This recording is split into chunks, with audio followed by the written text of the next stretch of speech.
हे आहा हा,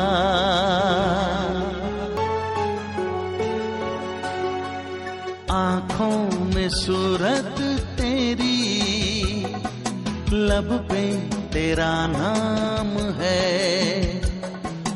ख्वाबों ख्यालों में तू रहती सुबह शाम है। तू है सनम मेरी जिंदगी, तू है सनम मेरी जिंदगी, तू ही तो अंजाम है। आंखों में सूरत तेरी, लब पे तेरा नाम है, ख्वाबों ख्यालों में तू रहती सुबह शाम है। अरे चाची पहेलियां मत बुझाइए, जल्दी बताइए क्या बात। वो नैना को तब मिलकर घर से बाहर निकाल दिए हैं। ये प्यार में क्यों होता है। हाँ, खुद से भी ज्यादा विश्वास करते हैं मुझ पर, क्योंकि हम उसे चाहते हैं, प्यार करते हैं मुझसे। हमारी होने वाली अर्धांगिनी है वो, इस घर की होने वाली बहू है वो, बहू है वो, बहू है वो, बहू है।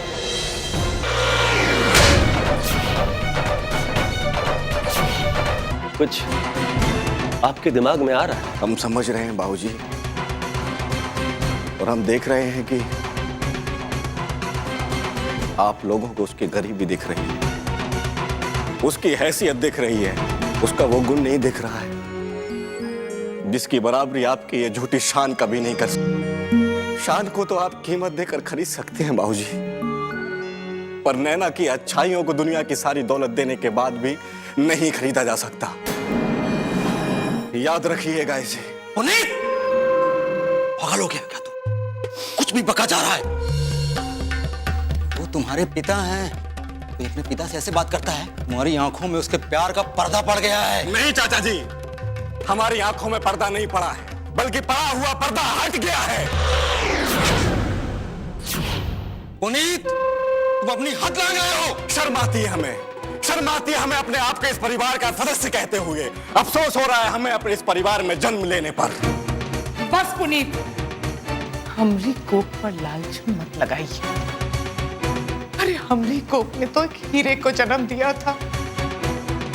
माफ करना माँ, हमारा मकसद आपका दिल दुखाना नहीं था। हम तो आपको ये बताना चाहते हैं कि जिसे आप लोग मामूली दो कौड़ी का कह रहे हैं, वो वैसी नहीं है माँ। दरअसल वो वैसी नहीं है माँ, वो बहुत अच्छी है माँ, वो बहुत अच्छा गाती है माँ, वो बहुत अच्छी है माँ।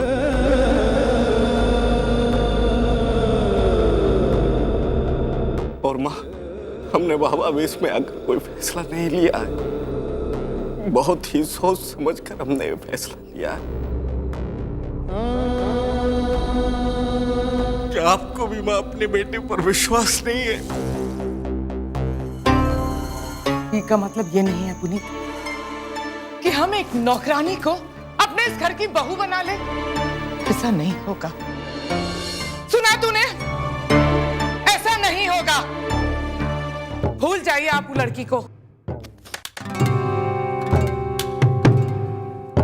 अगर भूलने की बात है माँ, तो हम इस घर को भूलना पसंद करेंगे।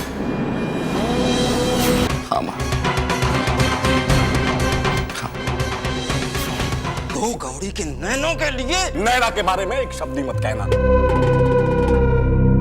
नैना का अपमान हमारा अपना अपमान है चाचा जी। पुनीत, तुम समझ रहे हो कि हम सब समझ रहे हैं। बबुआ जी, हम आप लोग के दुश्मन नहीं हैं। आप समझने की कोशिश कीजिए। आप कैसी बातें कर रहे हैं अपने लोगों के साथ? बेकार में हमें मत समझाइए बुआ जी। हमने जो निर्णय लिया है वो अटल है।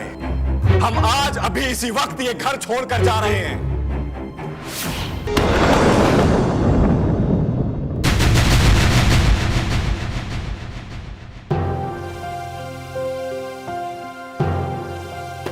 बधाई दे रहा था। बधाई? किस बात की? कह रहा था कि नैना जी उसके लिए गाना गाने को तैयार हो गई।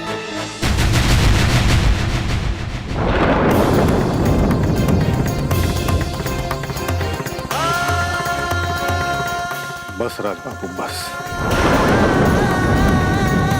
अब हम नैना की एक भी बात नहीं सुनेंगे। आप जाइए और जाकर अभी कहीं से भी 3 लाख रुपए का इंतजाम कीजिए।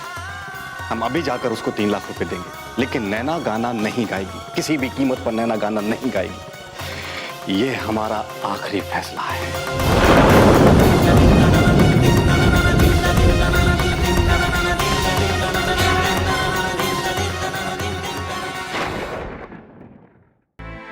हमने बाबूजी की आंखों में हमेशा आपके लिए प्यार देखा। प्यार?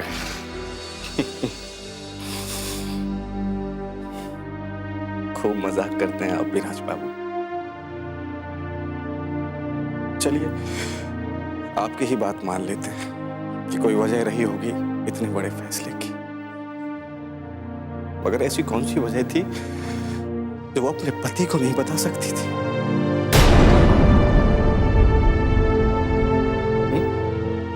अरे कम से कम बता तो देती।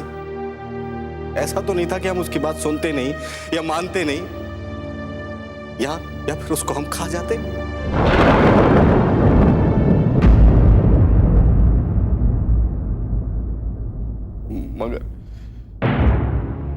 मगर सब टूट गए।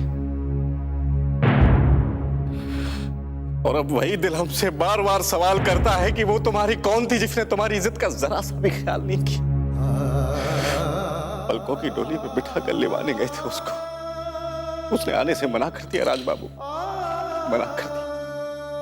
फिर अब ये दिल सवाल करता है कि अब उससे क्या नाता रहा जिसने अपने अरमानों के पांव तले हमारे जज्बातों को कुचल कर रख दिया। अब ऐसे में आप ही बताइए राज बाबू कि हम किसकी माने, किसके दिल की माने, आपके या अपने दिल की?